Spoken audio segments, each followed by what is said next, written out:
ತಿಳಿಸೋಣ.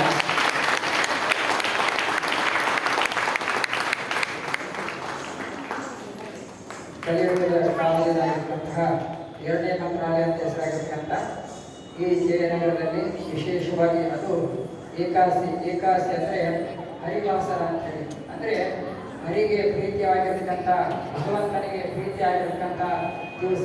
ಈ ದಿವಸದಲ್ಲಿ ಈ ಸಣ್ಣ ಸಣ್ಣ ಪುಟ್ಟ ಮಕ್ಕಳು ವಿಶೇಷವಾಗಿ ಅದ್ಭುತವಾಗಿ ಭರತನಾಟ್ಯವನ್ನು ಪ್ರದರ್ಶನ ಮಾಡಿದ್ದಾರೆ. ಈ ಕಲೆಯಲ್ಲಿ ಅವರಿಗೆ ಇನ್ನೂ ಹೆಚ್ಚಿನ ಅಭಿವೃದ್ಧಿ ಹಾಗೂ ಆಯುರ ಆರೋಗ್ಯ ಐಶ್ವರ್ಯ ಕೊಟ್ಟು ಕಾಪಾಡಿ ಅಂತ ಹೇಳಿದ ಹಾಗೆ ಈ ಕಲೆಯನ್ನು ಕರಗತ ಮಾಡಬೇಕಾದ್ರೆ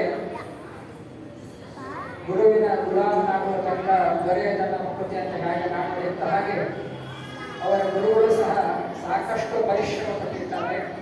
ಹಾಗೂ ಗುರುಗಳ ಸಮೇತ ಈ ಮಕ್ಕಳಿಗೆ ಇಷ್ಟೆಲ್ಲ ರೆಡಿ ಮಾಡಿ ಆ ಸಮಯಕ್ಕೆ ಸರಿಯಾಗಿ ಅವರಿಗೆ ಕಳಿಸಿಕೊಟ್ಟು ಆ ಭರತನಾಟ್ಯವನ್ನು ಕಳಿಸಬೇಕಂದ್ರೆ ಮನೆಯಲ್ಲಿ ಪಾಲಕರು ಸಹ ಅವರಿಗೆ ಗೊತ್ತಿಲ್ಲ ಸಹ ಭರತನಾಟ್ಯ ಮಾಡಿರ್ತಾರೆ. ಹಾಗಾಗಿ ಆ ಪಾಲಕರು ಸಹ ಜೋರಾಗಿ ಚಪ್ಪಾಳೆ ಮೂಲಕ ಧನ್ಯವಾದ ತಿಳಿಸೋಣ.